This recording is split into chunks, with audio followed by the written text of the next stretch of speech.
hot outside, but I feel it in the air. I feel that fall is coming towards us. So I need to get my garden ready, and I need to make this huge laundry list of what I'm going to be doing. So I'm going to walk around and just see what I need to do and try and take some notes about how I'm going to go about making the change from summer into the fall garden. We had this freak storm. It's like super random. Look at all this debris that just got blown out all over the yard. It's crazy, isn't it? All that just blew out. And it's cool. The way I look at it is it's just clearing out some of the debris out of the trees before the hurricanes come. But I digress, and I digress early. So I don't walk around and just see what needs to be changed for fall. There's a lot. I mean, this garden behind me is going to look totally different in a couple months. And I need to start making mental notes and thinking about where I'm going to plant stuff. And I need to start in one. It's every year this has been a problem, but it's a happy problem. The greenhouse, it gets totally neglected every year, and it's gonna need a real good weeding. You can see I got all these weird weeds, and I don't know where they came from. They just kind of popped up, but they take over everything. So I've tried to solarize it this year, and it doesn't look like it did any good. So I'm gonna come through and weed everything. And where I did put some mulch down earlier this year, you can see that it's actually helped keep that at bay. So as soon as we get a cooler day, that's gonna all get taken care of. Oh man, look at that. Isn't that something? I took out a branch of my tomato plant. But at least we have this tomato that we can fry. She just loves summer weather. The random storms and rains and stuff. I mean, if you get rain, that is. But all in all, I said in the beginning that the garden did good, but maybe it didn't do so good. But the right approach for this would be to kind of start in one corner and just think about what I want to do. I mean, I have my sweet potato bed over here. Well, I alluded in my last garden update that the wild garden hasn't been doing exactly living up to its potential. So the sweet potato bed, depending on what we get out of it, this bed right here is for sure going to be some kind of fall vegetable. I'm not really sure. It'll probably be half turnips and rutabagas and then the other half lettuce or kale. And then this bed up here, which we have more damage, let's go through and just get that out of there. You can see that things haven't grown very well here. Man, tell you what, when it rains, it pours. It's grown up to its potential, so I'm thinking I'm going to recompost it and let it grow. But the back two beds, which are also struggling, they're going to just get recomposted. I got that bad soil this year. It was just dead soil. And then behind that, if you see this little tree right here, so this is actually a stump and I'm growing it for my bonsai. So I'll come back this winter and pull that entire stump out and replant it in a pot. So that's going to be taken care of because my goal has always been to clear out back behind all the beds and stuff. And I'd like to do something back there because it's actually fairly shady. And then the other thing too is I have this pear tree here, which I don't even know if you can see it. There you go. I have this pear tree. I've had it for 6 years and haven't gotten a single pear. So this is its final year. I'm gonna pull it and put a peach tree here and here, this one. And this one's always kind of struggled a little bit. So I think we need to find a better one. It's kind of hard to see with all the background, but this one right here. So it's either gonna be a peach, a plum, or maybe a fig tree. I'm not sure quite yet which ones it's gonna be. Depends on what I can get. Be part of the incremental change that I make to my garden as far as like a more permaculture standpoint and sustainability and really ease just to get constant food. So I'm gonna come to the rest of the main part of my garden that I always focus on. Giant butternut squash here. This is gonna go eventually, and it looks like we're starting to get a little bit of damage. You can see the wilting leaves, but we're gonna get probably 20 butternut squash off of it. And then when that's done, we can move on from that. So this bed will definitely be planted. The peanuts will come up, and it'll definitely be planted with something else. And we're probably gonna put, I would say broccoli, cauliflower in this bed.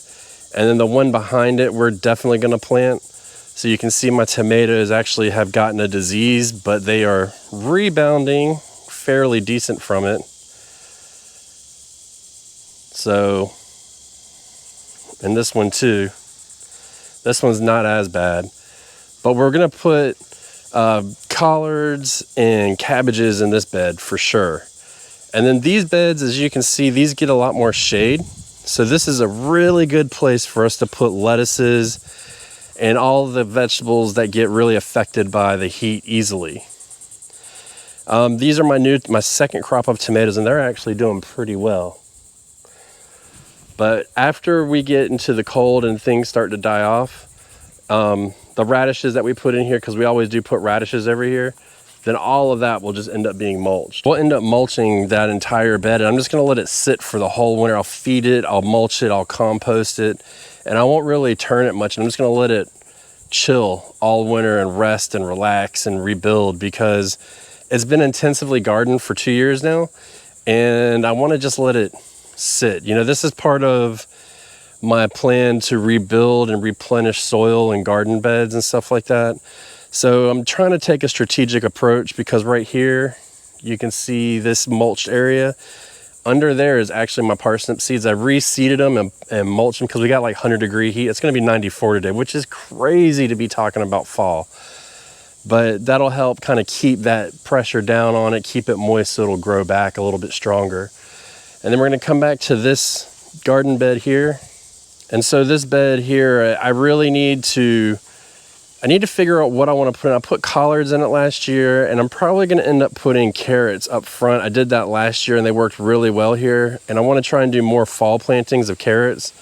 So intermix within this bed, and then probably, I'd say this bed, on the far edge of this bed will be carrots to be harvested in the spring, but letting the majority of the bed still rest. And so this one, it gets a fair amount of shade, but it gets a nice early morning sun. So I can get something in there and it'll warm it as it gets cooler. So that'll be like my late planting of lettuce and stuff like that, I think. Right here where these squash and zucchini plants are. And then come spring, that's when the trellises will have peas and all that stuff on it. If we go back to the greenhouse, kind of start where we began, this whole thing right here will be a variety of different plants and vegetables. We're planning on doing carrots and collards, chard. Lettuce will definitely hold over a little bit better in here, so this will be like our final harvest of lettuce. Last couple of years I put peas on that trellis back there, but I didn't really like the way they grew. They grew really slow, and a lot of that is because the sun is low. So what I may end up doing is just letting that trellis not grow anything until later on, and then try and get an early sowing, like a real early sowing of peas, once we kind of turn the equinox point where we start getting more sun. I think is December 21st. So once we turn that, and then we start getting more and more sun, then I'll probably come in and plant that, probably about a month before I plant my other trellises with peas. And I should get a little bit of a harvest early, but I don't get much off of it, but it's always a morale booster. And then one thing that I really need to do is, ooh, I see some more damage over here. Check this out. I'd rather it fall now. Ooh, this missed the greenhouse by inches. Check this out. Greenhouse. Look at that. Just missed it. Man, you want to talk about lucky. We dodged a bullet. That's intense. Where'd that come from?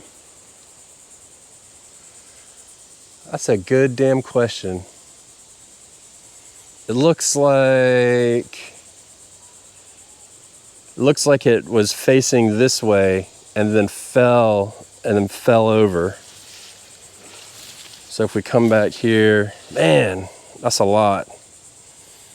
I guess Papa Bear's gonna be having some fires this fall. Yeah, it looks like it came from this tree because this is a sweet gum. There you go.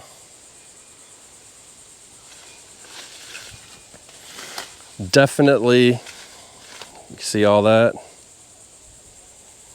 Look at that, that's crazy. I gotta clean all this up now. More work, more and more work. It's crazy, we had like, probably, it was just kind of thundering in the distance, and then all of a sudden we had like 60, 70 mile an hour winds for about 10 minutes. And we actually, my son and I actually ended up sitting in the closet for a minute because I wasn't quite sure, as I heard things falling and crashing everywhere. I wasn't quite sure how it was going to unfold. So yeah, luckily we're spared for the most part. The shed's not damaged. The chicken coop is still in one piece. I didn't anticipate this video going this way, to say the least. I went out and did a walk yesterday, but didn't see anything. But yeah, you can see the chicken coop's fine, which we've already rebuilt once because a couple years ago, a giant tree fell on it and smashed it in half. But that's part of it, right? All the chickens are doing good. They're just kicking it.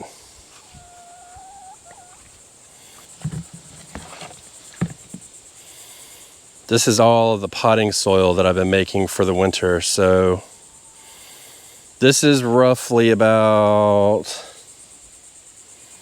I'd say almost 3/4 of it. I need to make a little bit more, and I should be able to ride through the winter and have all the potting soil I need. So I've got to make a little bit more of that too. You can tell we got our work cut out for us, but it's part of it. You know what I mean? Like now I have a little bit extra cleanup to do, so we'll get started on that. Because as of right now, it's early August, and it's, like I said, it's 94 degrees today, 96. So we can get our Brussels sprouts in about 2 weeks. And then in about a week after that, roughly, we'll start putting some of our broccolis in, and we'll do all this in pieces.